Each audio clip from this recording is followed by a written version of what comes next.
Shalom Pak Bambang, saya mau izin bertanya, apakah Alkitab itu turun dari langit? Mohon pencerahannya. Dan pertanyaan tentang dua kitab suci yang sama-sama merasa diturunkan. Nah, Alkitab tidak pernah diturunkan dari surga. Jadi itu beda pandangan. Jadi artinya kenapa kita seringkali terlalu resah dengan klaimnya orang lain. Kalau saya klaim ya biar saja, itu klaim teologis orang, itu kan haknya mereka untuk melakukan hal yang mereka lakukan. Jadi kalau saya mengatakan istri saya Bu Safa, istrinya orang lain misalnya namanya Maria, saya tidak perlu harus mengganggu klaimnya orang atas istrinya, iya tak? Dan orang juga tidak boleh mengganggu istri saya, kan begitu kan? Jadi saya memilih istri saya, orang memilih istrinya, itu adalah wilayah privat. Dan pertimbangan saya memilih istri dan pertimbangan orang lain memilih istri, itu kriterianya beda-beda. Apalagi bicara tentang kitab suci. Jadi kalau definisi kitabnya aja tidak sama, kenapa harus kita klaim sama-sama turun dari Tuhan? Ya, setiap agamanya nama kitab suci itu bukan dari Tuhan, dari manusia. Dari Tuhan itu kan keyakinan tentang kitab suci. Kitab suci itu Kodeks Vatikanus ditemui di Vatikan, Kodeks Sinaiticus ditemukan di Sinai. Tintanya juga dari getahnya pohon waktu itu dibuat nulis, kertasnya dari kertas papirus, semua kan manusia itu. Tidak ada kitab yang turun dari langit. Tapi bahwa idenya itu diyakini turun dari surga, lah itu wilayah lain, bukan wilayah sejarah. Itu wilayah meta historis, di luar sejarah. Nah, karena itu harus dibedakan antara keyakinan dengan faktanya. Nah, itu contoh sekarang soal keyakinan. Orang Muslim mengakui bahwa Tuhan menurunkan kitab. Kata menurunkan ini tidak ada dalam agama Yahudi, tidak ada dalam agama Kristen. Itu pandangan khas Islam, bahwa Taurat diturunkan dari surga, diberikan oleh Tuhan kepada Musa, Zabur diturunkan kepada Nabi Daud, Injil diturunkan kepada Nabi Isa, Al-Quran diturunkan kepada Nabi terakhir Muhammad Sallallahu Alaihi Wasallam. Ya biarkan saja, sejahterakah mereka dengan keyakinan itu, tapi itu bukan iman kita, kan seperti itu. Nah, tapi sekarang kalau kita lihat, apakah klaim kitab turun itu juga diyakini oleh orang Yahudi? Itu jadi masalah. Orang Yahudi tidak percaya kitab Taurat itu turun secara kata demi kata dari surga, sebagaimana orang Muslim meyakini kitab Quran itu didiktekan kata demi kata dari surga. Kepada Nabi Muhammad di Gua Hira itu misalnya disuruh membaca Iqra bismi rabbikal ladzi khalaqal insana min 'alaq dan seterusnya. Dan itu kemudian ditulis, itu pandangan Islam. Kalau Anda melihat dalam pandangan Yahudi misalnya, Dibra Torah Kileson Bene Adam. Taurat itu berbicara kepada kita seperti atau lewat bahasa manusia. Makanya Taurat itu adalah produk manusia, tapi gagasan-gagasannya, revelationnya, wahyunya dari surga. Tapi ditulis dalam bahasa manusia. Musa menulis sampai pasal 34 kitab Ulangan ayat 4. Tetapi mulai ayat 5 bukan Musa yang menulis. Maka matilah Musa. Masa Musa menulis kematiannya sendiri? Iya kan? Lalu ketika orang Islam memahami ajaran Tauratnya Yahudi, dia katakan, wah ini bukti kalau Taurat itu sudah dipalsukan. Masa Taurat diturunkan kepada Nabi Musa, kok Musa menulis kematiannya sendiri? Bener kan? Itu kan ukuran Islam. Tidak pernah ada orang Yahudi yang percaya Musa menulis seluruh Taurat. Kata Baba Batra, salah satu dari traktat yang orang Yahudi menyebutnya sebagai Torah lisan, mulai dari pasal 34 ayat 5 itu yang menulis Yosua. Jadi ditanya kepada orang Yahudi, ya tidak semua ditulis oleh Musa. Ini kan salah pahamnya teman Muslim aja tentang iman Kristen. Nah, itu harus clear. Saya juga tidak pernah mengganggu ajaran Islam. Saya tidak pernah menyalahpahami ajaran Islam. Tapi tolong dong jangan mengukur iman saya dari ukuran mereka. Karena pandangan firman turun dari surga tidak pernah ada dalam Yahudi maupun dalam Kristen. Dalam Kristen dikatakan, setiap kata dari firman Tuhan itu diilhamkan oleh Roh Kudus. Diilhamkan itu bukan didiktekan. Gagasannya diberikan kepada para penulis. Tetapi para penulis itu menulis dalam konteksnya masing-masing. Memiliki pembaca masing-masing, budayanya masing-masing, bahasanya juga berbeda. Maka disinilah letak kesalahpahaman itu. Ketika saudara-saudara muslim memahami pewahyuan dari perspektif Islam, lalu dikatakan, coba baca Injil menurut Matius, Injil menurut Lukas. Loh, sudah penulisnya sendiri mengatakan menurut Lukas kok dikatakan dari Tuhan. Itu kan karangannya Lukas. Nah, kami tidak percaya dengan Injil karena itu karangan manusia. Kami percaya Injil yang diturunkan Allah kepada Nabi Isa. Nah, masalahnya mana Injil yang turun itu kan nggak pernah ada. Ayo sekarang, karena nggak ada itu sudah hilang. Lalu sudah hilangnya nggak usah dibahas, sudah hilang kok.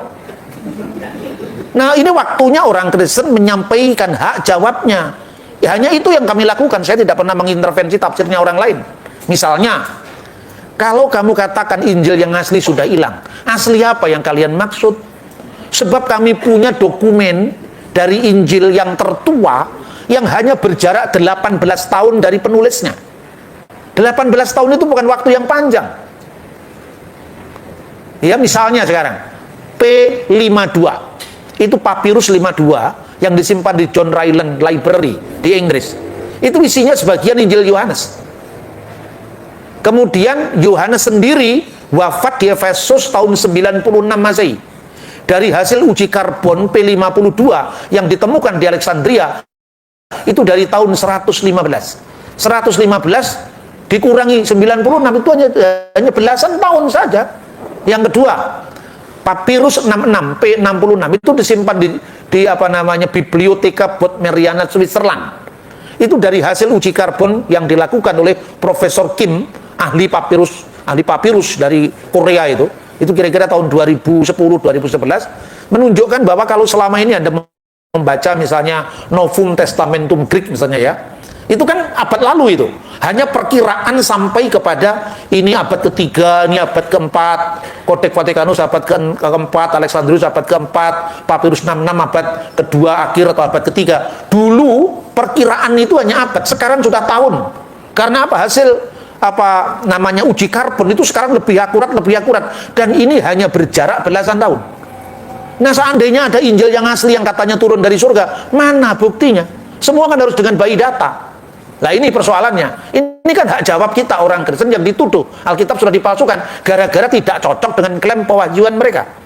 Ya, itu yang pertama. Yang kedua, Quran itu adalah kitab suci yang muncul dari satu zaman, satu bahasa, satu budi sebagai nabi penerima wahyu, satu sistem kalender. Dibandingkan dengan Alkitab itu bukan perbandingan yang apple to apple. Alkitab itu ditulis sejak zaman sumber utamanya dari Musa ya, yang namanya kitab Torah itu, sekalipun mengalami proses peredaksian setelah zaman Musa, sampai dari kitab Wahyu itu ditulis sebelum kematian Rasul Yohanes di Efesus tahun 96 Masehi. Jaraknya 1500 tahun. Coba untuk memudahkan pemahaman. Membandingkan Quran dengan Alkitab itu sama dengan membandingkan, kan satu zaman ya. Bahasanya cuman kalau nggak Inggris, sedikit Jawa karena beliau ibunya bapaknya orang Sa. Cukup satu bahasa Indonesia atau bahasa Jawa atau sedikit Minahasa yang anak-anak atau orang-orang itu ya, plus bahasa Inggris cukup. Waktu Pak Prabowo mengungsi di Yordan pun dia tidak ngerti bahasa Arab juga. Kan lebih simpel. Kalau bicara tentang Pak Prabowo, tanggal berapa Pak Prabowo pergi ke Yordan, itu bisa gampang dicari tanggalnya. Tahunnya juga tahun Masehi, kalender Gregorian yang ditetapkan oleh Paus Gregorius tahun 1582, gampang sekali. Tapi kalau Anda membaca Indonesia dari masa prasejarah, coba bahasanya sama apa enggak? Zaman kerajaan Sriwijaya, zaman kerajaan Ternate Tidore, zaman kerajaan Majapahit, zaman apa namanya Pujangga Baru Sanusi Pane, Amir Hamzah, dan zaman ejaan Indonesia yang disempurnakan, zamannya Jus Badudu. Itu soal bahasa aja sudah rumit, belum sistem kalendernya. Sistem kalendernya misalnya Sultan Agung menetapkan kalender Jawa pada tahun 1630 tanggal 6 bulan Juli misalnya. Terus Sultan Agung menetapkan kalender Jawa pada tanggal 1 Suro tahun 1555 misalnya. Dua yang bertentangan, kalendernya beda bro, bukan dua yang bertentangan. Inilah Alkitab. Coba kalau kita memahami misalnya bahasa Indonesia kan, Malaysia, Indonesia, Brunei kan akarnya Melayu.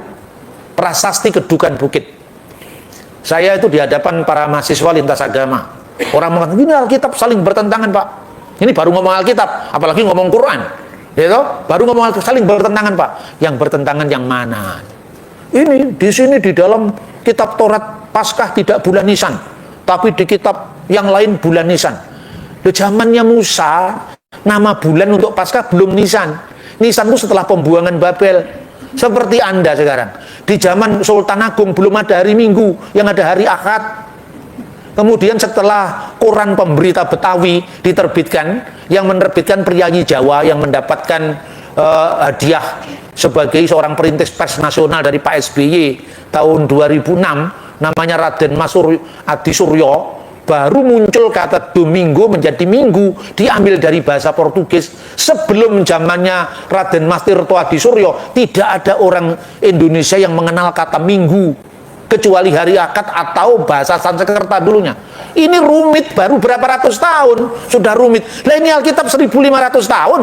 Bagaimana kita bisa dengan begitu gegabah mengatakan Alkitab saling bertentangan? Contoh yang lain. Kalau bicara tentang Yesus disalib, itu bukan ukurannya untuk Islam menafsirkan Alkitab, itu bukan haknya. Karena apa? Makanya tadi saya sampaikan, jangan salah paham. Posisi Quran dan posisi Alkitab tidak sebanding. Karena itu saya menolak perbandingan agama antara dua kitab itu. Jadi cara menolak saya kan halus. Kalau bicara Yesus disalib, kenapa harus membaca literatur abad ke-7 Masehi? Yesus disalib tahun 33. Nabi Muhammad baru lahir tahun 571. Kalau Anda percaya itu wahyu, ya silakan. Kalau saya Alkitab, bukan Al-Quran. Karena apa? Anda mau mencatat sejarahnya Patih Gajah Mada. Tentu sejarah sejaman terlepas dari keyakinan wahyu, terlepas dari keyakinan firman. Ini soal sejarah. Saya lebih percaya kitab Negara Kertagama. Karena ditulis, meskipun ditulis oleh orang lain, tapi ditulis sejaman dengan Gajah Mada. Yaitu pada masa puncak keemasan kerajaan Majapahit di bawah Raja Hayam Wuruk. Kan begitu kan? Saya lebih percaya dengan misalnya Empu Tantular yang menulis Bhinneka Tunggal Ika, karena dia menulis tahun 1385, daripada saya percaya dengan sastra Melayu zamannya Sanusi Pane. Bener nggak? Jadi kalau untuk penyaliban Yesus tidak usah baca Quran, dan jangan mau diajak baca Quran. Pertama, itu bukan kitab saya, bukan kitab kita, dan tidak boleh menjadi rujukan bagi kita. Kedua, itu terlambat, terlalu panjang diukur dari sejarah, karena Yesus tahun 33, Qurannya baru muncul 500 tahun kemudian. Jadi tidak apple to apple untuk dibandingkan. Itu satu. Kedua, pemahaman Muslim pasti mengatakan itu wahyu Tuhan yang terakhir. Jadi yang terakhir itu membenarkan. Yaitu silakan, itu klaim teologis. Tapi bagi saya orang Kristen tidak ada lagi yang perlu dibenarkan. Mana yang dibenarkan? Semua catatan sejarah di abad pertama Yesus pasti disalib. Maka saya bilang ini sejarah umum kan. Tapi kalau kita tanya apa makna Yesus disalib bagi kita, itu jawabannya Alkitab. Karena sudah wilayah iman, wilayah teologis. Yesus disalib karena kasihnya kepada kita untuk menebus dosa kita. Itu kan makna penyaliban, tapi Yesus pasti disalib. Itu sejarah. Coba baca catatannya Cornelius Tacitus. Orang-orang yang disebut dengan Kristen sesuai dengan sebutan Kristus itu telah disalibkan. Jadi Kristus telah disalibkan pada masa Kaisar Tiberius di bawah prokurator kita Pontius Pilatus. Clear. Itu catatan sejarah. Kenapa kita bandingkan, diserupakan dengan orang lain? Itu bukan urusan kita. Makanya saya ceritakan, saya tidak mau nyinggung agama orang. Saya hanya menunjukkan yang pertama kali bikin teori Yesus diserupakan dengan yang lain, itu Basilides di abad ketiga di Alexandria.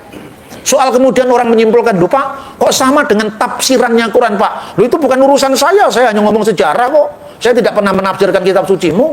Apalagi Quran sendiri juga tidak menyebut teori penyerupaan. Itu Quran cuma mengatakan wa ma qataluhu wa ma salabuhu walakin subyalahum. Nama Yudas Iskariot yang diserupakan juga tidak ada. Yang lain menyebutnya nama Jirjes yang disalibkan. Tapi itu kan bukan wilayah iman saya. Saya tidak mau peduli dengan agama orang lain. Gitu Bapak Ibu. Terus kemudian, kalau itu Tuhan cuma satu, kenapa ada kitab suci yang berbeda-beda? Itu kan soal klaimnya orang. Asalnya dari Tuhan. Itu contoh kemarin saya ditanya, agama Samawi. Saya pun nggak setuju dengan istilah agama Samawi. Agama samawi itu definisi Islam. Agama yang asalnya dari langit. Yang termasuk di agama samawi, secara umum ini ada yang memasukkan agama Majusi, tapi secara umum Yahudi, Kristen, dan Islam. Karena ketiga-tiganya mendapatkan kitab yang turun dari langit. Padahal ditanya kepada Yahudi, enggak, Taurat enggak pernah didiktekan turun dari surga. Taurat asalnya dari surga, tapi tidak pernah didiktekan kata demi kata. Makanya dikatakan dalam tradisi Yahudi, Dibra Torah Kileson Bini Adam. Kalau kita lihat Kristen, setelah aku menyelidiki dengan seksama segala peristiwa yang terjadi di antara kita, dari saksi mata dan pelayan firman, maka aku memutuskannya untuk menuliskan secara teratur bagimu, wahai Theophilus. Nah, tapi orang-orang yang tidak suka dengan saya, ini Pak Bambang kitabnya wartawan, maka ada riset, ada penelitian, lebih bagus kitabnya wartawan ketimbang kitab yang diklaim sebagai wahyu tapi tidak boleh diutak-atik secara historis. Ayo sekarang, lebih baik kitabnya wartawan, kan ada pertanggungjawaban sumber. Tapi kalau saya mengatakan pokoknya ini wahyu dari Tuhan, tidak boleh dibahas. Lah kenapa kamu suka membahas kitabnya orang? Wong kitabmu sendiri nggak boleh dibahas. Ini kan statnya kita sudah kalah. Kita kalah karena apa? Kita nggak boleh sedikit menyinggung kitabnya mereka, bahkan membandingkan pun nggak boleh, ya kan? Tetapi mereka boleh mengobok-obok kitab kita. Saya menghormati Alkitab, saya menghargai Alkitab, makanya saya tidak pernah mau Alkitab dibandingkan dengan kitab suci orang lain. Kan gitu. Itu cara saya melindungi properti rohani saya. Dan apa yang saya sampaikan itu bukan hanya dari saya pribadi loh. Anda membaca misalnya tulisannya Moshe ben Maimun, seorang rabi Yahudi abad pertengahan. Dia mengatakan, kamu boleh mengajarkan Taurat kepada orang Kristen. Kenapa? Karena orang Kristen itu sekalipun tafsirannya salah, di mata orang Yahudi kita salah kan, soal Yesus penggenap Taurat itu mereka nggak setuju. Sekalipun tafsirannya salah, tapi Tauratnya yang ada pada mereka persis sama dengan Taurat kita. Di perjanjian lama kita itu kan sama dengan Tauratnya Yahudi, hanya tafsirannya yang disimpangkan karena mereka kurang pengetahuan katanya. Tapi kalau mereka dikasih tahu baik-baik, niscaya mereka akan kembali ke ajaran yang benar. Itu kata Rabi Moshe ben Maimun. Tetapi kamu dilarang mengajarkan Taurat kepada orang Muslim. Dia menyebut kata Yismaelim, orang-orang kaum Ismail. Kenapa tidak boleh? Karena mereka tidak percaya dengan kitab suci kita itu asli. Kitab suci kita sudah diubah-ubah bagi mereka. Kalau cocok mereka kutip kitab suci kita. Tapi kalau nggak cocok mereka menuduh palsu. Makanya jangan mengajarkan Taurat kepada orang Muslim. Sekali lagi, saya tidak pernah menilai, saya hanya mengutip tulisannya Rabi Moshe ben Maimun. Silakan dicek sendiri. Gitu? Itu namanya Responsa Rabi Rambam. Nomor 149, Anda bisa cek itu di Google, sudah ada sekarang. Jadi artinya itu. Jadi kalau orang mengatakan orang Kristen itu membaca Taurat, kamu tidak ngerti sejarah. Memang Kristen asalnya dari mana? Kristen asalnya dari Yahudi. Dan orang Yahudi itu bukan hanya orang Yahudi Rabinik yang sekarang eksis, atau orang Yahudi Karaid yang sekarang juga eksis, tapi ada Yahudi Parisi yang sekarang bermetamorfosa jadi Yahudi Rabinik sejak runtuhnya Bait Allah di Yerusalem. Lalu ada Yahudi Eseni yang sekarang sudah punah, tapi meninggalkan bagi kita naskah-naskah Laut Mati, Dead Sea Scroll. Ada orang Yahudi Saduki yang sekarang sudah punah, karena dulu dia menjadi imam besar, ketua mahkamah agama, begitu Bait Allah hancur, tidak ada pekerjaan lagi, makanya hilang kelompok ini. Tinggal dua yang tersisa, orang Yahudi dan Kristen. Kristen itu sendiri di dalam pemikiran orang Yahudi disebut apa? Terkutuklah orang-orang Nostrim. Apa artinya Nostrim? Nostrim itu pengikut Yesua, orang Nazaret. Jadi diakui bahwa di kalangan Yahudi muncul sekte sesat yang namanya Kristen, yang namanya Nasrani. Di kalangan Yahudi di mata Parisi muncul sekte sesat yang namanya Eseni. Di mata orang Parisi muncul sekte sesat yang namanya Saduki yang tidak percaya dengan kebangkitan. Itu di mata Parisi. Nah, di mata orang Kristen, Parisi itu saudara kita dalam Taurat, tapi mereka belum sampai. Ibarat jalan baru di tengah jalan, kita sudah final gitu loh. Jadi proses saling menilai itu terjadi pada komunitas saudara satu Taurat itu. Belum ada yang lebih tua lagi dari sudut pandang sejarah. Mereka yang memisahkan lebih dulu namanya orang Samaria. Sampai hari ini Tauratnya juga sama, Taurat Samaria. Ada varian-varian teks, itu ada urusan lain. Makanya misalnya soal Iska atau Ismail ini juga gitu. Kita diajak berdebat soal Yesus disalib atau tidak, saya nggak mau. Yesus pasti disalib, kenapa diperdebatkan? Loh kok pasti disalib? Baca sejarah. Nggak usah kita baca Alkitab, Yesus pasti disalib. Ini sejarah sekuler, sejarah umum. Jadi kalau Alkitab kita batasin sebagai wahyu, kita kalah karena kedudukannya sama dengan kitab-kitab yang lain, tidak peduli asalnya dari 500 tahun setelah peristiwa atau 300 tahun setelah peristiwa, karena dua-duanya distempel wahyu, ya sudah, wahyu dari Tuhan. Pertanyaannya, masa Tuhannya satu, wahyunya berbeda-beda? Gitu kan? Maka cross checknya apa? Kalau Kristen ngomong ini yang benar Alkitab, Islam ngomong ini yang benar adalah Al-Quran, Hindu ngomong ini yang benar, kita beda. Semua kan benernya masing-masing. Lah sekarang diuji satu-satu. Misalnya ya, Abraham, bapaknya Abraham namanya siapa? Dalam Alkitab misalnya namanya Terah. Apa kira-kira data sejarah sejaman Abraham tidak ditemukan? Apa kira-kira data sejarah sejaman dengan Musa tidak ditemukan? Di luar Alkitab loh. Ditemukan. Undang-undang Hammurabi itu 200 tahun sebelum Musa loh itu. Undang-undang Hammurabi. Undang-undang Lipit Estar itu sejaman dengan Abraham. Saya sampaikan di Fakultas Hukum. Kita ini belajar sejarah hukum. Tapi begitu Anda membaca Taurat, Anda pisahkan semua dari sejarah. Kerugian kita, karena apa? Begitu kitab suci kita stempel jadi wahyu, sudah tertutup dialog dengan sejarah. Tapi kalau kitab suci bagi orang Kristen, firman Allah itu menyejarah, bukan firman Allah itu out of history, tapi in history.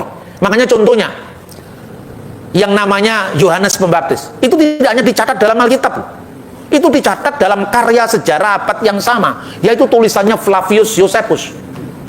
Tapi cara mencatatnya dari sudut pandang Alkitab dan sudut pandang Flavius Josephus berbeda. Flavius Josephus mencatat kenapa Yohanes Pembaptis itu muncul dan dibunuh karena dia ya berurusan dengan Antipas. Jadi ada situasi politik yang dia tulis di situ, karena peristiwa Yesus itu ditulis oleh Josephus karena punya implikasi politik. Kalau seandainya tidak punya implikasi politik, tidak perlu ditulis. Orang yang banyak disembuhkan Yesus di mana-mana nggak ditulis karena nggak punya implikasi politik. Tapi ada satu tabib di zaman Majapahit yang menyembuhkan, ditulis karena dia membunuh raja.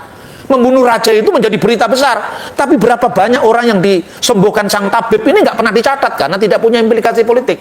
Nah ini contohnya. Jadi Alkitab bisa diuji ketika seorang arkeolog yang namanya Leonard Woolley melakukan penggalian di kota Abraham. Lalu ditemukan reruntuhan kota namanya Tel dalam bahasa Ibrani. Misalnya Tel Amarna, kalau di dalam konteks penggalian kota Abraham, Tel Seruk, Tel Nahor, Tel Turahi. Lah Turahi mirip dengan nama Terah. Jadi kalau misalnya Al-Quran mengatakan nama bapaknya Ibrahim itu Azar, silahkan dibuktikan apakah pada milenium. Kemarin Bapak Sekum tanya kepada saya, apakah kira-kira kurikulum STT itu perlu ditambahkan? Saya kira perlu, yaitu namanya arkeologi Alkitab. Diperlukan itu supaya orang Kristen tidak memandang Alkitab itu sekedar buku yang diyakini sebagai diilhamkan Roh Kudus. Keyakinan itu tidak bisa digugat, tapi bisa dibuktikan, bisa diverifikasi dari sejarah nyata. Itu ya. Oke Pak Bambang, penjelasan Anda sangat mencerahkan dan menguatkan iman kami. Terima kasih, Tuhan Yesus memberkati.